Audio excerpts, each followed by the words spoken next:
When travelers vanished along the Santa Fe Trail, the sheriff followed the smell of meat and uncovered something unspeakable: the motel chef who served stew of humans. In 1884, along the desolate Santa Fe Trail, travelers began disappearing, vanishing without a trace. The sheriff of Santa Rosario, Jonathan Crane, was drawn to an isolated motel run by a quiet, unsettling chef named Abel Harmon.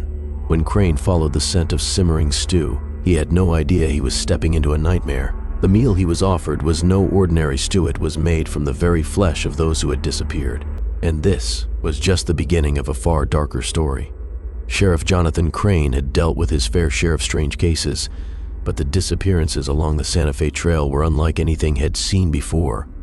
Good, hard-working people were vanishing without a trace, leaving behind nothing but untouched wagons and empty roads. No struggle, no blood, just nothing. The town of Santa Rosario, small and isolated, had always been quiet, but lately the whispers were growing. First, it was just a few missing travelers. Maybe they had wandered off the trail or been attacked by wild animals. But the weeks went by, and more people disappeared. It became clear something far more sinister was at play. When Crane heard that another group of traders had vanished without a trace, he rode to Santa Rosario. The air felt wrong, thick with a secret no one was willing to talk about. Upon arriving, he noticed an eerie quiet in the town, the usual hustle replaced by hurried steps and avoiding gazes. It didn't take long to find the sheriff's office, where he met Deputy David, a nervous young man who was clearly on edge. "They've gone missing again, Sheriff," David whispered, glancing around. "Another group of traders. They didn't even make it out of the valley." Crane's brow furrowed. "What do you know?" David hesitated before speaking. "Some folks think it's wild animals, but there's no blood, no tracks, nothing. It's like they just vanished. There's also talk about Abel Harmon, the chef who runs the motel outside town." "Abel?" Crane asked, intrigued. David lowered his voice. "People say he is connected to the disappearances. No one's saying much, but people are scared. As the last person travelers spoke to before they disappeared. No one trusts him." Crane's gut tightened. He wasted no time and headed straight for Abel's motel. The place looked like any other roadside inn, dusty, quiet, but something felt off. As Crane approached, the wind kicked up dust, and the creaking door sounded like a warning. Abel Harmon, the chef and owner, stood behind the counter when Crane entered. With a thin smile, Abel greeted him, his eyes too calm for someone in the middle of such strange events. "Evening, Sheriff," Abel said. "What brings you to my humble establishment?" Crane didn't waste time with pleasantries. "I am investigating the disappearances. I need to know if you've seen anything unusual." Abel's smile faltered for a brief moment, but it was quickly replaced with warmth. "Nothing strange here, Sheriff. I just serve meals to travelers, that's all." Crane wasn't convinced. "I'd like to speak with your guests." Abel hesitated but nodded. "Of course, follow me to the kitchen. You can meet them." Inside the kitchen, the smell was overwhelming, rich with food but also something darker. Abel led Crane to a table where a few weary travelers were eating. Their eyes were hollow, like they were shadows of their former selves. One of the travelers, a pale young man, spoke weakly. "We're just passing through. Nothing strange here." But Crane saw through the words. The fear in their eyes was unmistakable, and that fear, it was coming from Abel. As Crane scanned the room, he noticed a small jar on the counter with a strange label. It was barely legible, but one word stood out: meat. His mind raced. Abel caught his glance. "Oh, that's just some special seasoning," he explained quickly, trying to brush it off. Crane's eyes narrowed. "Where do you get your meat, Abel?" Abel froze for a brief moment, panic flickering in his eyes, but he quickly regained his composure. "Just from the local markets, nothing special." Crane didn't believe him. Something was terribly wrong. The smell in the kitchen, the jar, the strange calmness of Abel, it all pointed to one horrifying conclusion. The chef wasn't just involved in these disappearances, he was at the heart of them. The food, the meat, the way people were acting, it was all part of the same dark secret. With a cold pit in his stomach, Crane knew he was getting closer to the truth, but what he didn't realize was that the true horror was still hidden beneath the surface, far deeper than anyone could imagine. Something darker than Abel was waiting, buried beneath the ground, where the dead never really leave, and Sheriff Crane was about to uncover it. Sheriff Crane's mind churned as he left the kitchen, the scent of stew still lingering in the air. Abel Harmon's calm demeanor hadn't fooled him. The chef was hiding something. There was no doubt about it now, and the more Crane thought about it, the more he realized he was standing on the edge of something far darker than had ever imagined. Outside, the motel seemed to be caught in a strange stillness. The wind barely stirred the dust, and the air felt too thick, as though the earth itself was holding its breath. Crane stepped back onto the porch, the wood creaking under his weight. The faded sign above the door swung in the breeze, announcing the motel to any passerby who dared venture through the desolate town. But it wasn't the sign or the porch that was unsettling, it was the sense that something wasn't right, something just beyond Crane's understanding. He glanced back toward the kitchen. Abel was still inside, but the door was now slightly ajar, the shadows stretching across the room. The sheriff turned toward the road, his instincts telling him to leave at least for now. He needed more information. He couldn't confront Abel yet, not without solid proof. But he also knew that the quiet town of Santa Rosario was hiding more than its secrets. It was hiding a horror that had been waiting to be unearthed. But what was it? And why did the town feel like it was suffocating? Like something had been eating at it for years, unnoticed until now. As the sheriff walked along the road, his boots kicking up dust, he heard a rustling in the distance. His senses went on high alert. Someone was approaching. The sound of hooves grew louder as a rider came into view. It was a woman, dressed in a long black coat, riding a horse that seemed to be struggling to carry her weight. She slowed as she neared the sheriff, her face hidden beneath the brim of a wide hat. "Sheriff Crane, I presume?" she asked, her voice a low, gravelly whisper that sent a shiver down Crane's spine. He nodded, studying her. There was something off about her, something familiar. "I'm Mary Graves," she said, her eyes darting nervously to the motel behind him. "I heard you were asking questions about the disappearances." Crane stiffened. The last thing he needed was another distraction, but there was something in her voice, in the way she spoke, that made him listen. "You can't trust anyone in this town," she continued, her voice growing even quieter, "especially not Abel Harmon. He has been here far too long enough to know what goes on beneath the surface." Crane narrowed his eyes. "What do you mean?" Mary glanced around before leaning in closer, her breath catching in her throat. "The motel, it's not just a place for weary travelers. It's something much darker. Abel's family there cursed. And the land? It's cursed too. The disappearances aren't just random, they're part of a ritual that has kept this town alive for generations." Crane felt the hairs on his neck rise. He was about to ask more when she spoke again, her words sharp and urgent. "You need to leave, Sheriff. There are things in this town that no one talks about, things that don't belong in this world. And Abel has at the center of it all." Before Crane could respond, she spurred her horse forward, galloping away as quickly as she had arrived, leaving behind nothing but the whispering wind. The sheriff stood there for a moment, his mind racing. A ritual? A curse? He didn't know what to believe anymore, but one thing was certain. Mary Graves had planted a seed of doubt in his mind, and now it was growing faster than he could control. He had to know more. Crane turned back toward the motel, determined to confront Abel, but as he approached the door, something stopped him. He paused, hearing the faint sound of chanting from within the walls. The voice was deep, guttural, and unmistakably unnatural. It was coming from the kitchen. He knew he should leave, that it was too dangerous to get involved further, but something pulled him in, like an invisible force guiding him toward the source of that eerie sound. As Crane stepped into the kitchen, his breath caught in his throat. Abel was standing at the counter, his back to the sheriff, his hands moving in strange, ritualistic patterns as he stirred something in the pot. The sound of chanting grew louder, more pronounced, until it filled the entire room. But it wasn't Abel's voice, it was others, distant voices overlapping with his own. "Abel," Crane called, his voice firm. "What's going on here?" Abel's head snapped up, his eyes wide with panic. The chanting immediately stopped. The kitchen fell into an unnatural silence. For a moment, neither man moved. Then, without turning around, Abel spoke in a voice far colder than before. "I warned you, Sheriff." Abel's voice was thick with something dark.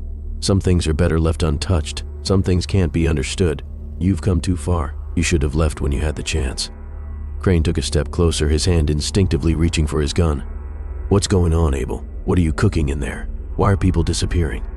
Abel finally turned to face him, his eyes filled with a cold, empty madness.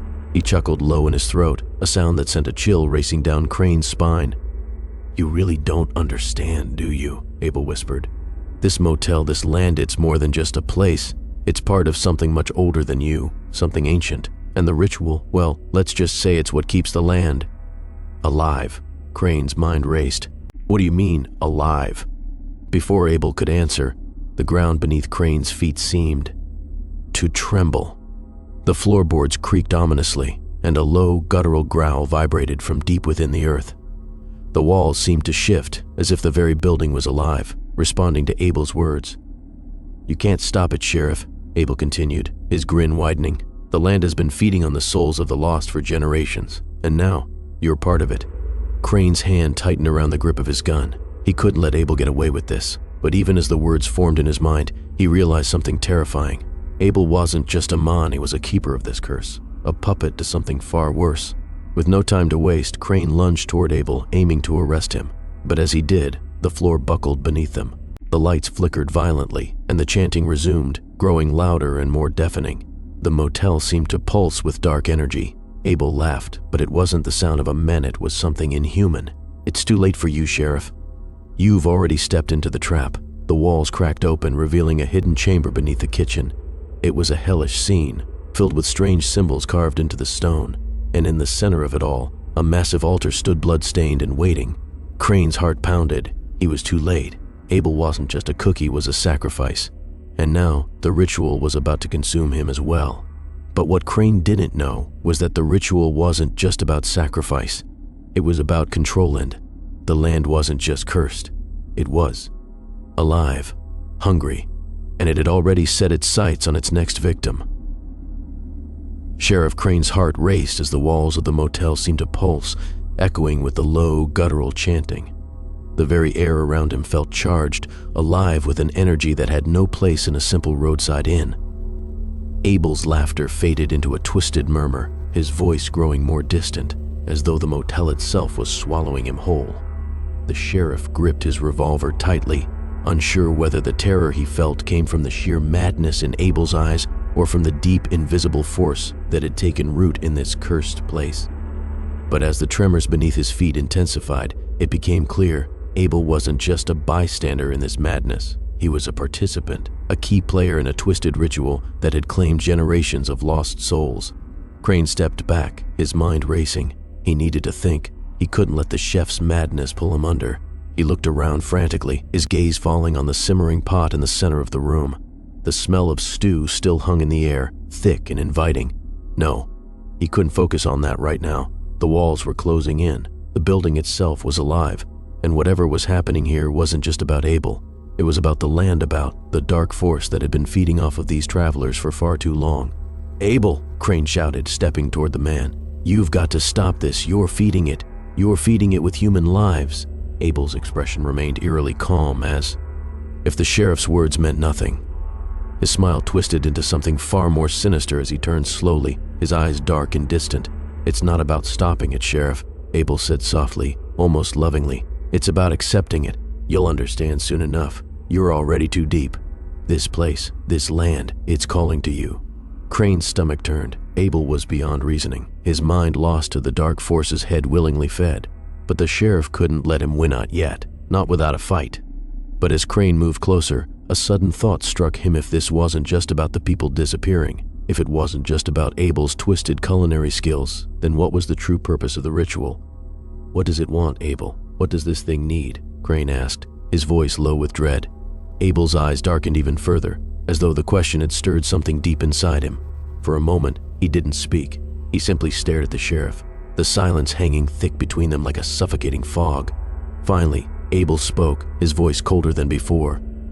"It doesn't need anything from us anymore. It has everything. The only thing left to give is you." Crane's blood ran cold. He had no time to waste. If he didn't stop this now, he would be the next offering, the next part of the ritual.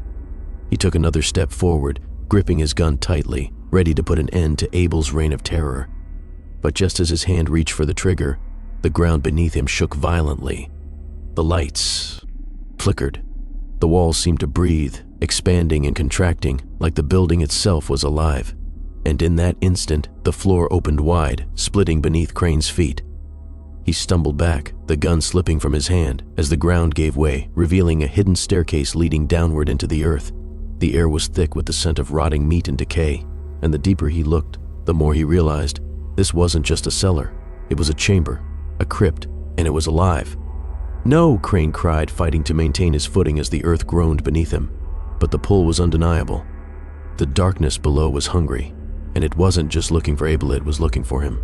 Before he could react, a loud crash echoed from behind. He turned just in time to see Abel standing at the top of the stairs, his twisted smile widening. The man's figure began to distort, shifting like a shadow in the dark. The sheriff's heart pounded in his chest. It wasn't just Abel who had gone mad. It was the land. It was the very soul of the place that had driven him to this point. The evil had a hold on everyone. "It's too late now, Sheriff." Abel's voice echoed from above, distorted by the dark force beneath them. "You've crossed the threshold. The land owns you now." The ground beneath Crane's feet seemed to drop, and he fell into the depths of the chamber below. Crane hit the ground hard. The breath knocked out of him as he scrambled to his feet. The chamber was massive, with stone walls, covered in ancient symbols, each one pulsating with an unnatural energy. The air was thick with the stench of death, but there was something alive in the walls. The spirits of the vanished travelers seemed to linger here, their forms flickering in the shadows. In the center of the chamber stood an altar, blood-stained and ancient. The same symbols that adorned the walls surrounded it, marking it as the heart of this cursed place. It was there, the center of the ritual, the source of all the horror. And standing before the altar was Abel. He was no longer human. His form had become twisted, his body stretched and warped, as though the land itself had begun to consume him. His face was a mask of madness, his eyes black and hollow, like two empty voids. "You should have left, Sheriff," Abel whispered, his voice unrecognizable. "But now you're here, and there's no way out."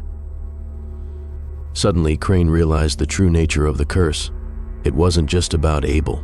It wasn't just about the land. This place, this Motel, was feeding. It had been feeding off the lost souls of the travelers, and now it had taken root deep inside Abel.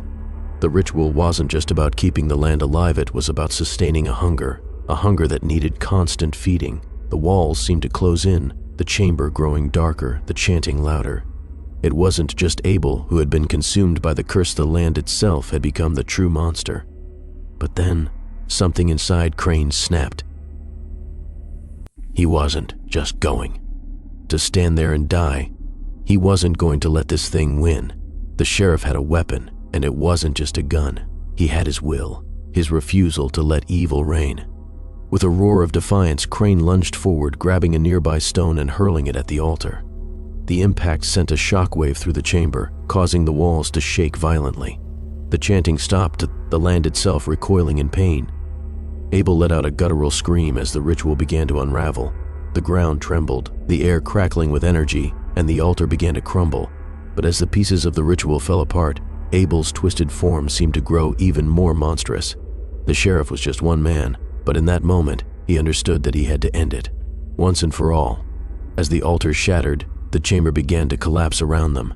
The land, feeding on the ritual, began to reject its own foundation. With one final burst of strength, Crane tackled Abel, sending him crashing into the broken altar. The world around them exploded in a violent explosion of light and shadow. When the dust settled, everything was silent.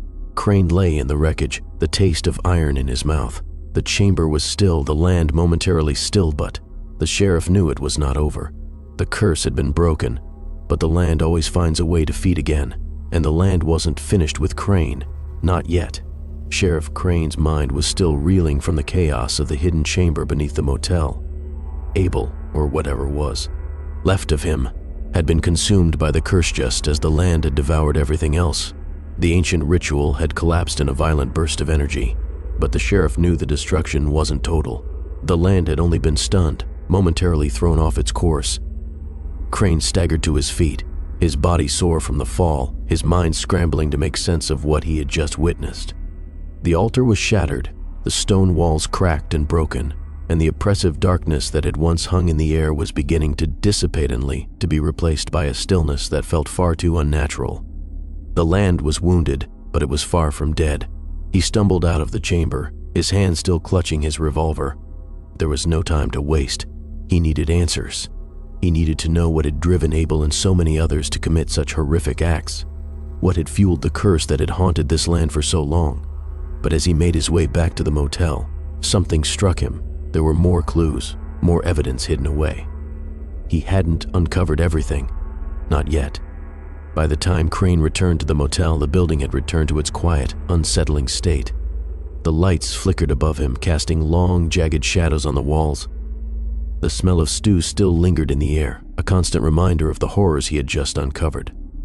It was as though nothing had changed yet everything had. The land itself felt like it was holding its breath, waiting. Crane stepped into the kitchen once more, the familiar scent of food now twisted in his mind. He had to find the missing pieces of this horrific puzzle. Abel was gone, but something told him the answers were still here, somewhere within these walls. He moved past the overturned pots and the shattered remnants of the ritual. There, on the far side of the kitchen, a set of drawers caught his attention. The cabinets were old but well kept, their wood polished to a dark sheen. Crane opened the top drawer, his fingers brushing across something that felt wrong. Beneath stacks of old recipes and rotting scraps of paper, he found what he was looking for, a stack of journals yellowed with age and worn from years of use. Crane pulled them out carefully, his heart racing. They were written by Abel's ancestors' generations of chefs, cooks, and caretakers of the cursed motel. The pages were filled with cryptic notes, faded ink, and strange symbols that seemed to burn into his skin as he read. But the most chilling part wasn't the scribbles themselves, it was the dates. The journals detailed a pattern, one that stretched back for over 100 years. Every few years, a group of travelers would disappear, their bodies used in the ritual to feed the land and the ancient evil that had bound it. Abel's family had been carrying out these sacrifices for centuries, each generation more consumed by the curse than the last. The land wasn't just alive, it was a sentient force, one that needed constant feeding to maintain its power. But what struck Crane most was a single terrifying line written in the last journal: "The land will consume everything, and when it does, it will call to you." It was written in Abel's handwriting. The sheriff's blood ran cold as he slammed the journal shut. This wasn't just about the land or the ritual. Abel hadn't been a victim, he had been the final link, the one who would ensure the cycle continued. The journals had revealed everything. The ritual had been building to this moment. Abel had known exactly what he was doing. Crane's thoughts were interrupted by a soft creak behind him. He spun around, his hand flying to his gun, but there was no one there. His heart hammered in his chest as the shadows seemed to move of their own accord. The motel felt alive, its very walls pulsing with dark energy. Something had changed, and Crane realized with a sickening certainty that the land had already started to reclaim its hold. The sheriff made his way through the motel, moving quickly as the oppressive weight of the place seemed to close in on him. Each step felt heavier than the last, and the silence was unbearable. The air was thick with the lingering presence of something unseen, something that was watching him. But even as he pressed on, a horrifying thought occurred to him. What if he had already become part of the land? The idea took root in his mind, twisting around his thoughts like a noose.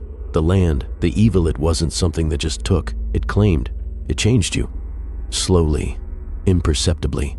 And the more Crane thought about it, the more he realized that he had been marked. The journal entries, the strange encounter with Mary Graves, the hallucinations, and the endless feeling of being followed had all been leading to this. He could already feel the land trying to pull him in. The curse wasn't something he could escape from. It had been with him since the moment he entered Santa Rosario. The land had claimed him, just as it had claimed all the others. But it wasn't over yet. With a sense of growing urgency, Crane pushed through the back door of the motel. The night was dark and still, the only sound the soft rustle of wind against the trees. But in the distance, he saw something, a shadow moving through the fields, barely visible against the night sky. It was a figure, tall, gaunt, and unnaturally still. The sheriff's heart pounded in his chest as the figure drew closer. It was unmistakable. Abel. No, it couldn't be. Abel was gone. He had seen Ithad watch the chef's body fall into the crumbling ruins of the altar. But this figure didn't look like Abel. Not exactly. It was wrong, twisted. The land had changed him, just as it had changed everything else. The figure drew closer, its steps slow and deliberate. Crane's gun was still clutched tightly in his hand. But as the figure came into full view, the sheriff's body froze. It wasn't just Abel who had been consumed by the land. It was everyone who had ever stayed here. The motel's past guests, the ones who had vanished there, were back, their forms now twisted, reanimated by the curse. Their eyes were hollow, empty, and yet there was a gleam of recognition in them. They were the lost souls of Santa Rosario, all of them bound to the land, now part of it, forever. One of the figures raised its hand, pointing directly at Crane. The others followed, their eyes fixated on him. Their movements synchronized as they shuffled toward him, drawn to the sheriff like moths to a flame. The curse was no longer just a story. It wasn't a myth, it was real. And it was now coming for him. But as Crane raised his gun, preparing for the inevitable, he realized the most terrifying truth of all. The curse didn't just take lives, it used them. And now, it was his turn to be used. Sheriff Crane's mind reeled as the reanimated figures closed in on him. Their hollow eyes locked onto his every move. The air around him seemed to thicken, the weight of the curse pressing down on his chest like a vice. Every step the figures took seemed to drain the very life from the earth beneath them, their movement unnatural, mechanical, like puppets on invisible strings. They had once been travelers, ordinary people like him, but now they were something else, something twisted by the land, bound to the ancient curse that had taken root in Santa Rosario. Crane's grip tightened around his revolver. His heartbeat pounded in his ears as the figures shuffled closer. He had to act. He couldn't let the land claim him like it had. Claimed them. He wasn't ready to join their ranks as a wandering hollow shell. He raised his gun, aiming it at the closest figure, a man whose face was barely recognizable, his features drawn and skeletal, his skin stretched tight over bones like parchment. But before Crane could pull the trigger, a low, raspy voice stopped him in his tracks. "Don't." The voice was unmistakable. "Abel." Crane whirled around, his gun still raised, but there was no sign of the chef, only the figures moving ever closer. It was as though the land itself had come alive, a force beyond reason, beyond understanding. It was as if the very soil was trying to claim him, pull him into its depths. But the voice persisted, louder now. "Don't shoot, Sheriff." Crane froze, his eyes darting around. The voice seemed to come from everywhere, echoing off the walls of the land itself. "What is this?" Crane shouted, the words tearing from his throat. "What have you done to them, Abel? What have you done to this place?" A faint laugh echoed, a twisted, unnatural sound that seemed to come from the shadows themselves. "You think I'm the one in control here?" The voice rasped. "You think I chose this?" Crane's heart skipped a beat. He felt a cold dread creeping up his spine as the ground beneath his feet seemed to tremble.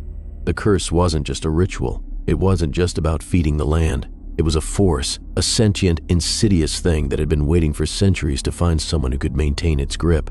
The figures stopped. Their movements synchronized, as if they were waiting for Crane to do something. "You don't have to die," the voice continued. "Not like they did. You have a choice." Crane looked around, confusion clouding his mind. "What do you mean, a choice? There's no choice here. You've turned them into monsters. You've turned me into prey." The voice chuckled again, softer now, more ominous. "You're wrong, Sheriff. You're not the prey. You never were. The land has chosen you just like it chose them. But you can be more than they were. You can be its servant. The land wants you, Sheriff. It has been waiting for you to step into your role." Crane's eyes widened, the realization crashing down on him like a wave. The land's evil force hadn't just chosen Abel. It had chosen him all along. From the moment he set foot in Santa Rosario, he had been marked, the same way every traveler before him had been marked. "You can't control me," Crane spat, his voice defiant. "You'll never be a part of this. He'll never let you win." But as he said the words, something deep inside him changed. His stomach twisted, the feeling like something cold and dark was taking root inside him, crawling beneath his skin. His hand trembled around his revolver as his mind fought to push back the overwhelming sense of dread that was now choking the air around him. Was it too late for him? Had the land already claimed him? As if in answer, the figures moved forward again, this time at a faster pace, closing the gap between them and Crane. He aimed his gun at the nearest one, but his hand wouldn't steady. The weight of the gun felt heavier than ever, as if it were pulling him toward the ground. "No!" Crane shouted, his breath coming in ragged gasps. "I won't become one of you!" But the figures didn't stop. They kept coming. Suddenly, a sharp crack split the air. The ground shook beneath Crane's feet, and the figures froze in place. A low rumble echoed through the land as the ground cracked open, revealing a deep, dark pit beneath them. The land was calling for something, someone. And in that moment, Sheriff Crane understood the land wasn't just a force. It was an entity, a malevolent presence that had been feeding on the souls of the lost for centuries, and now it was trying to claim him. Without thinking, Crane bolted forward, his legs carrying him toward the open fields. He didn't know where he was going, but he had to escape. He had to get away from the land, from the curse. He couldn't let it swallow him whole. But just as he reached the edge of the motel grounds, something stopped him. A sudden, icy sensation gripped his heart. He couldn't move. He couldn't breathe. The figures that had once surrounded him now stood in the distance, their hollow eyes locked onto him. And standing in front of them was Abel, his twisted form looming like a dark shadow. "You can't run, Sheriff," Abel's voice echoed. You belong to the land now. It's too late for you." Crane's heart pounded in his chest as he realized the truth. It was too late. The land had already claimed him. The curse had already begun to sink its claws into him, to twist him into something else, something that could never escape. With his heart heavy, Crane turned toward Abel, ready to confront the man who had once been human but was now nothing more than a puppet to the land. "Tell me, Abel," Crane shouted, his voice hoarse. "What happens to me now?" Abel's eyes glowed with a cold, unnatural light. "You'll become part of it," he said softly, his voice filled with eerie satisfaction. "You'll join the others, and you'll never leave this place. Not for as long as it needs you." Suddenly, a sharp screech filled the air. The earth beneath Crane's feet cracked open further, as though the land itself was hungry, ready to consume everything in its path. And in that moment, the sheriff realized that there was no escaping it. The land didn't just claim souls it fed on them, and it always found a way to keep them.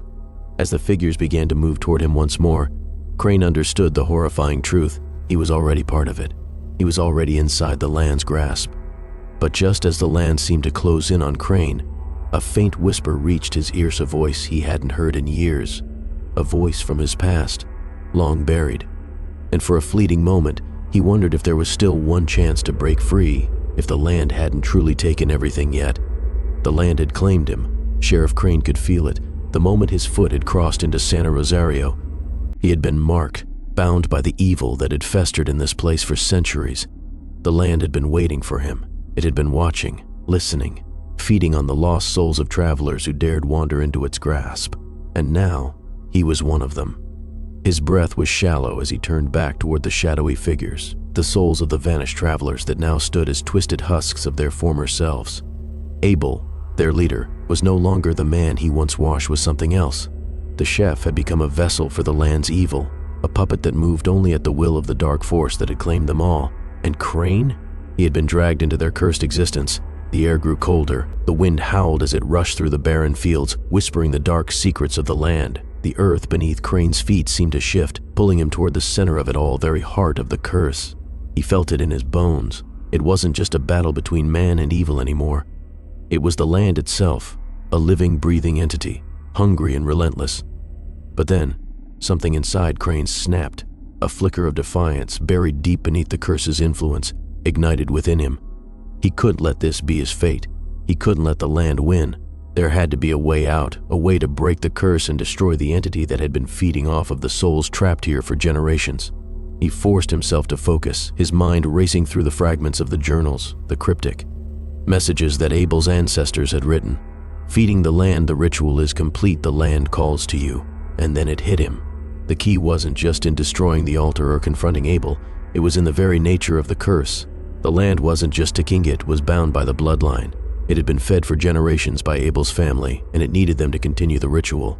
But what if that was the key to stopping it? What if the land could only survive as long as the ritual kept feeding it? Crane's eyes shot to Abel, who stood motionless, watching him. Abel had become nothing more than a prisoner of the land, just like the others. They were all bound together in an eternal cycle, a never-ending loop of death and rebirth. The sheriff's hand shook as he reached for his gun, but before he could take aim, a flash of light erupted from the ground, blinding him. The earth cracked wide open beneath him, a violent tremor ripping through the motel's foundation. The land was fighting back. It was trying to pull him under, to drag him into its dark, endless pit. For a moment, everything went black. When Crane opened his eyes again, the world around him was different. The shadows of the motel were gone, replaced by an oppressive darkness that filled every corner of the land. He was no longer standing. Outside, he was standing in the center of it all. The land had drawn him in, pulled him deeper than he had ever imagined. He looked around, heart racing, and saw the figures again, all of them. Abel, the travelers. Their eyes were empty, hollow, and their bodies twisted in grotesque shapes. They were alive, but they weren't alive. They were slaves to the land, puppets whose souls had long since been devoured. And in the center of the chamber stood a massive altar. A dark, pulsating energy radiated from it, as if it were the very heart of the evil force that had claimed them all. But this time, something was different. Abel wasn't standing in control anymore. He was lost. His twisted form trembled, his eyes pleading as he looked at Crane. "You don't understand," Abel's voice cracked, filled with pain. "I couldn't escape. The land won." Crane's eyes burned with fury. "It doesn't have to win. There's a way to break this. I won't become part of it." He raised his gun, aiming it at the altar, the source of all the evil that had plagued this land for centuries. He had no idea if this would work, if it was even possible to destroy the curse, but it was the only chance he had. As the gunshot rang out, a burst of light flooded the chamber. The figures let out a collective scream, their forms writhing in agony as the light tore through the darkness. The land screamed in return, as if the very earth was being ripped apart, the curse being torn from its roots. But then, something unexpected happened. The light didn't fade, it expanded. It spread out, engulfing everything in its path, consuming the darkness that had taken root in Santa Rosario. The earth trembled violently, as if the land itself was fighting against the light. And then, as quickly as it had appeared, the light vanished. Silence. Crane's breath was ragged as he surveyed the aftermath. The figures were gone. Abel was gone. The land, the cursed, was all gone. But the destruction wasn't over. The earth was still alive, still breathing. He hadn't defeated it. Not yet. The evil force was still there, somewhere, hiding beneath the surface. It wasn't gone. It was just waiting. Crane staggered back, his mind spinning. The battle was over, but the war was just beginning. The land would always call to him. And now, the real question was, how far was he willing to go to stop it? Sheriff Crane stood at the center of the shattered altar, his breath heavy and ragged.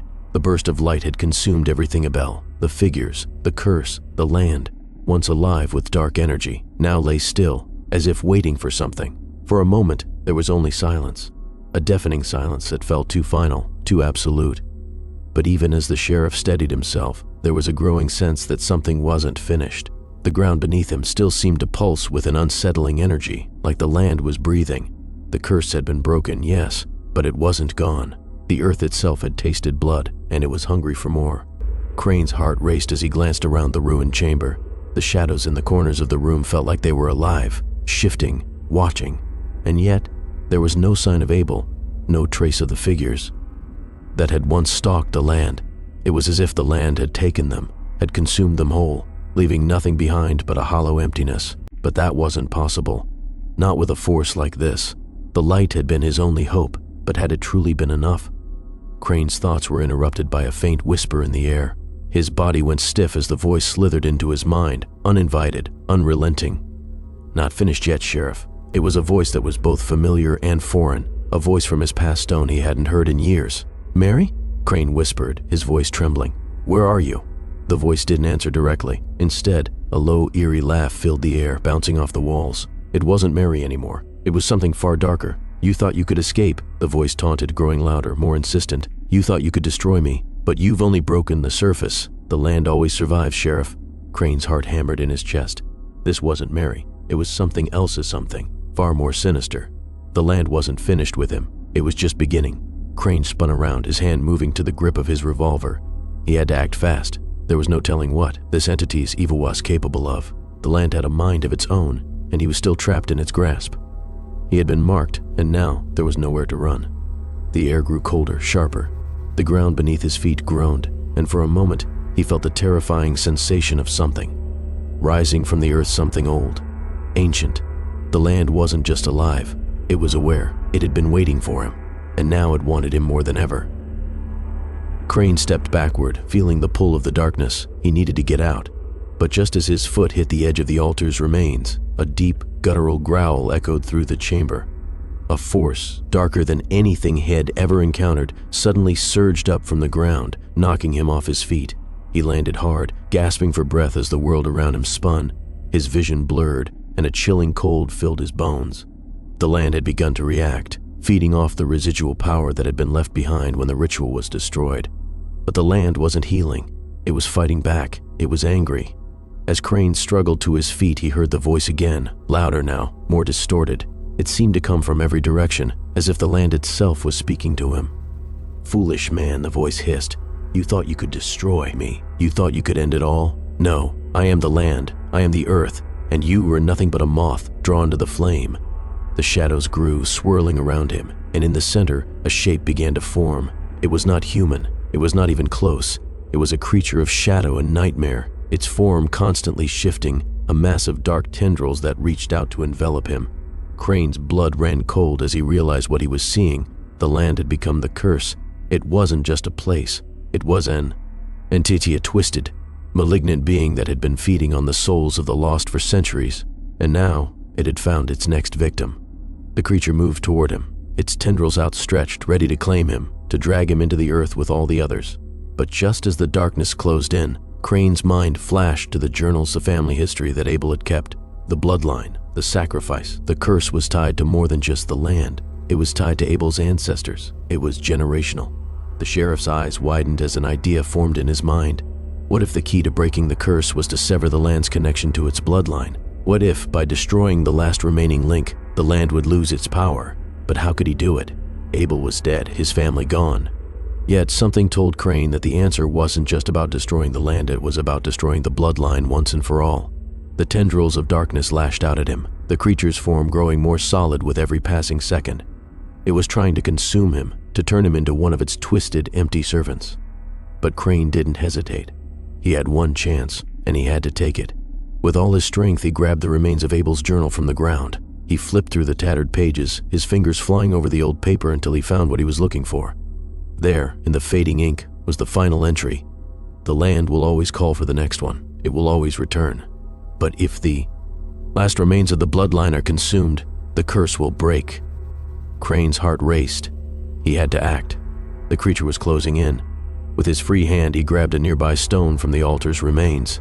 As the creature lunged forward, he hurled the stone at the dark mass, hoping to disrupt the land's hold.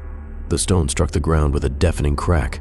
The air around him seemed to shudder, and for a moment, everything went silent. And then, in an explosion of light, the creature shrieked and began to dissolve, its form breaking apart like ash in the wind. The tendrils retreated into the earth, the ground swallowing them whole, as if the land itself was rejecting the curse. The silence lingered, but this time, it was different. The air felt lighter. The oppressive weight that had clung to Santa Rosario began to lift, and Crane, barely able to stay on his feet, realized that the land had finally been severed from its hold. But even as the land began to heal, Crane couldn't shake the feeling that the evil had merely retreated. He had won, but the curse was still there, waiting. And no matter how hard he fought, it was clear the land would always find a way to rise again. Sheriff Crane stumbled back as the creature no longer solid dissolved into the earth. For a brief moment, he felt the weight of the curse lift, a sensation like the land had taken a deep, shuddering breath.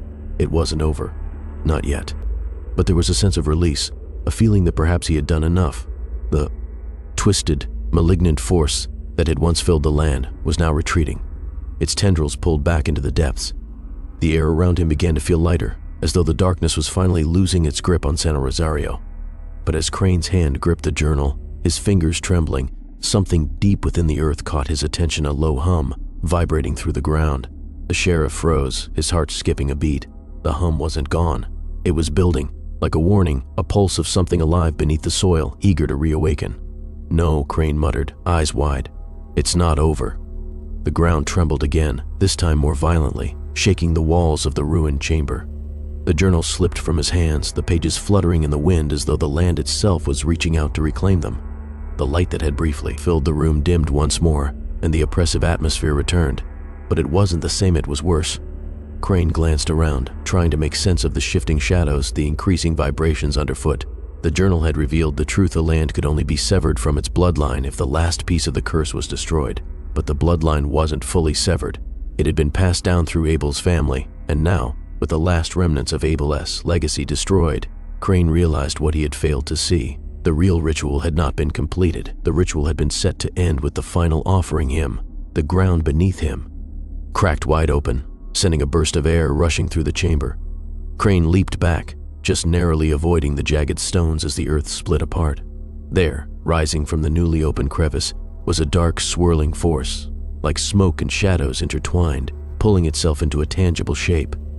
It took form a figure, one of unimaginable darkness, with eyes that glowed like dying embers. It wasn't human.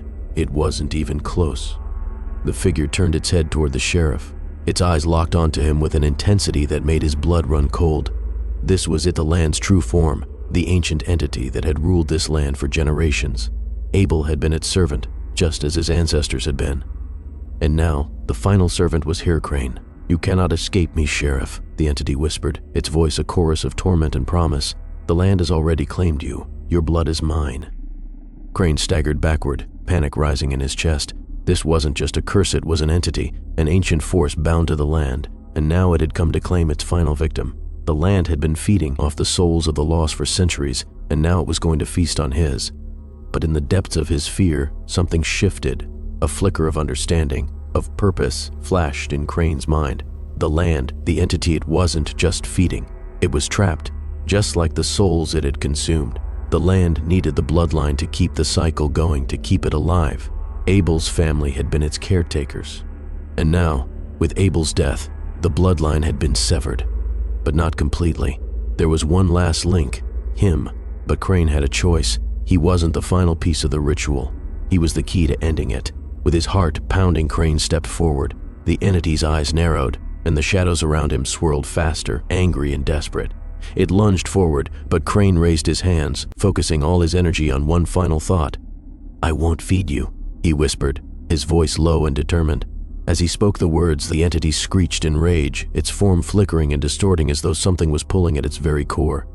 The ground beneath Crane's feet shook violently, but the sheriff held his ground. He had to end this. He had to break the cycle. In a final desperate act of will, Crane forced the energy within him outward, tearing at the fabric of the entity's existence. The land, the curse, the evilit all began to unravel. With a deafening roar, the entity collapsed, its form crumbling to ash as the ground around it cracked, wide open, consuming everything in its path.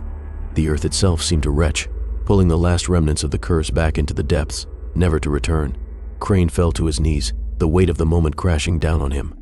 The land was still, but he knew the battle wasn't truly over. The darkness had been sealed away for now, but somewhere deep beneath the earth the land still whispered, waiting for the next soul to wander too close. Sheriff Crane sat on the edge of the ruined altar, the remnants of the cursed land all around him. His breath came in ragged gasps as the dust from the collapsing chamber settled, the shadows that had once loomed so threateningly now retreating. The evil had been undone, the curse was broken, the land that had fed on the souls of the lost for centuries was silent for the first time in ages. But even as Crane allowed himself a moment of respite, a terrible thought gnawed at him. The battle might be over, but had he truly defeated the land, or had he simply delayed the inevitable? The curse was ancient, and it wasn't just a force, it was a living, breathing entity that had been tied to the land long before he ever set foot in Santa Rosario. The land had consumed generations of lives, and he couldn't shake the feeling that he was still being watched. As he stood, his legs shaky from the ordeal, Crane looked toward the fading light in the distance. The land had been poisoned, but the poison still lingered in the air, a faint trace of evil that seemed to cling to everything it had touched. It wasn't just Abel he had fought, it was the land itself. And though the earth had been quiet for now, Crane couldn't help but feel the land was far from finished with him. But then, a rustling from behind him broke the silence. Crane spun around, his hand instinctively reaching for his gun. Out of the dark shadows stepped a figure, tall and imposing, emerging from the very earth he had just attempted to destroy. It was Abel, but not the same Abel Crane had fought earlier. This figure was different worse. His form seemed to ripple, as if the land itself had taken him and twisted him beyond recognition. His face, pale and gaunt, was stretched into a horrific grin, and his eyes gleamed with an unnatural light. "You thought you could destroy me?" Abel's voice was low, a deep rumble that sent shivers through Crane's spine. "The land can never be destroyed, Sheriff. It will always find its way back, and so will I." Crane's blood ran cold as the realization hit him. Abel hadn't been consumed by the curse he had become it. The land had taken him and transformed him into something darker, something that could never die. "You're not Abel," Crane said, his voice tight with disbelief. "What happened to you? What have you become?" Abel's laugh was hollow, an eerie sound that echoed through the crumbling chamber. "I've become what the land made me. It's always been a part of me. And now, Sheriff, you'll join me." The sheriff backed away, eyes scanning for an escape. But the figure that had once been Abel stepped forward, its movements slow and deliberate. The air around them thickened, and the shadows seemed to stretch unnaturally long, as if the land was pulling them both deeper into its grip. Crane had no choice. He reached for his gun, the last tool at his disposal. The fight wasn't over. He had to finish this, even if it meant facing the land itself. But before he could raise the weapon, Abel, if it could still be, called that raised a hand, and the ground beneath Crane's feet seemed to shift. The earth groaned, and in an instant, the land surged, pulling Crane off his feet and forcing him to the ground. His body slammed into the dirt as an overwhelming weight pressed down on him, as if the land itself was trying to swallow him whole. "You cannot stop what is already bound to this place." Abel's voice echoed, distant and yet present. "The land's power flows through me, through you, through everything." Crane struggled to breathe, the suffocating weight of the land pressing down on him. He could feel the curse creeping into his veins, wrapping around his soul, trying to claim him just as it had claimed so many others. But this wasn't the end. He wasn't going to let it end like this. He reached down, pulling at the remnants of the shattered altar. A piece of stone, jagged and sharp, was lying within his grasp. With a grunt of effort, he seized it, holding it tightly in his hand. "You think you can fight this?" Abel mocked, his grin growing wider. "It's already inside you. It has been for as long as you've been here." The land pressed down harder, the stone sinking deeper into Crane's flesh as he felt the curse take root. But as his vision blurred, something unexpected happened. A surge of energy pulsed through him, a surge of resistance. The sheriff wasn't just fighting the land, he was rejecting it. With a cry of determination, Crane drove the stone into the earth beneath him. The ground rumbled as if in protest, but Crane kept pushing. The stone ground against the cursed earth, sending a shockwave through the land itself. The land screamed in agony, the shadows retracting as if the very fabric of its power was being torn apart. For a brief moment, it seemed like the land itself wavered. The force behind it, the dark entity that had claimed Santa Rosario, recoiled as the sheriff's defiance pierced its core. Abel's figure trembled, flickering like a flame in the wind. And then, with one final push, the land fractured. The earth split apart with a deafening crack, sending the remaining shadows into oblivion. Abel screamed, a high-pitched wail that echoed through the broken chamber. And then, like smoke blown away by a strong gust of wind, he was gone. The land collapsed in on itself, crumbling and retreating into the darkness it had once come from. As the dust settled and the land returned to a still silence, Crane stood alone in the ruins of the cursed motel. The battle was over, but he could still feel the land's presence lingering, like an echo in the back of his mind. The evil had been repelled, but the question remained, how long would it stay away? The silence that followed the destruction of the land was unnerving. Sheriff Crane stood in the ruins of the once terrifying motel, his body aching, his mind numb. The curse had been broken, or so he thought. The remnants of the ritual had crumbled. The dark force that had twisted this land for generations had been severed, and Abel's twisted form had disappeared into the void. It should have been over, but something inside Crane told him that the end of the ritual wasn't the end of the story. The land had been tainted, poisoned, and he could feel it in his bones. The echoes of the curse still lingered in the air, like the faintest trace of smoke after a fire. And though the earth beneath his feet was still, he could sense the weight of the past pressing down on him. Crane took a deep breath, forcing himself to look up. The motel, now nothing more than a pile of ruins, was the last remaining vestige of the evil that had plagued Santa Rosario for so long. But the air around him was thick, almost suffocating. The shadows that had once twisted through the motel's walls were gone, but their presence still lingered, like a stain that couldn't be washed away. As the sheriff took a step forward, he heard a faint sound almost like a whisper, barely audible. He paused, straining his ears. It wasn't the wind. It wasn't the earth settling. It was something else. "Sheriff." Crane spun around, his heart pounding in his chest. No one was there, just the wind, the remnants of the cursed land swirling around him. But the voice had been real. It had spoken. "Who's there?" he called, his voice shaking, but there was no answer. Only the oppressive silence that clung to the air. Then, as if drawn by the gravity of the moment, Crane's eyes fell to the cracked earth beneath his feet. There, embedded in the ground, was an objective glint of metal, half buried in the dirt. The sheriff knelt down, his hands trembling as he reached for it. When he pulled it free, he found that it was a ring, an old, tarnished ring, its surface etched with symbols that made his blood run cold. The same symbols he had seen in the journals, the same ones that had marked the curse. The ring was unmistakable, was part of the ritual, part of the bloodline. But the real horror came when Crane turned the ring over. There, carved into the metal, was a name, Jonathan Crane. The sheriff's breath caught in his throat. His mind raced. The land had been tied to Abel's bloodline. Yes, but this ring, this symbol, had been passed down for generations. His bloodline, his family. The truth hit him like a freight train. He had been part of this curse all along. Crane staggered back, the weight of the realization crashing down on him. He wasn't just a visitor here. He wasn't just an outsider, trying to save a town he had been chosen long before he ever set foot in Santa Rosario. His family's blood was part of the land's dark legacy. It wasn't just Abel's curse, it was his own. The evil had been passed down through his ancestors, and he had unknowingly carried it with him.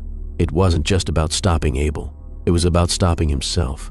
The ground trembled again, this time more violently. Crane's eyes darted around, but there was no sign of the land's dark entity.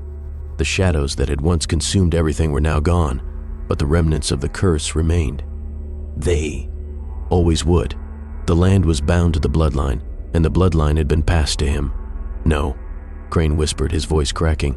Not me. But deep down he knew. The land wasn't finished with him. It never had been. Suddenly the whisper came again, but this time it was louder, more insistent, as though the earth itself was speaking directly to him. It's not over, Jonathan. The sheriff felt a cold chill crawl up his spine. The curse had been broken, but the land had never truly released its grip. The shadows had retreated, but they had not disappeared. And as Crane stood in the ruins of the motel, he realized something far worse than he had imagined. The land didn't just need someone to continue the ritual. It needed him. Final payoff, Crane turned away from the ruins, the ring heavy in his hand, the voice still echoing in his ears. He had broken the cycle for now, but the land's hunger wasn't finished. It would find a way to return. It always did. The sheriff walked away, his steps slow, heavy with the weight of what he had discovered. The curse had been lifted, but at what cost? The land had always known that it would need him as bloodline to survive. And now, he was left with a terrible truth. The land had never needed Abel. It had needed him all along.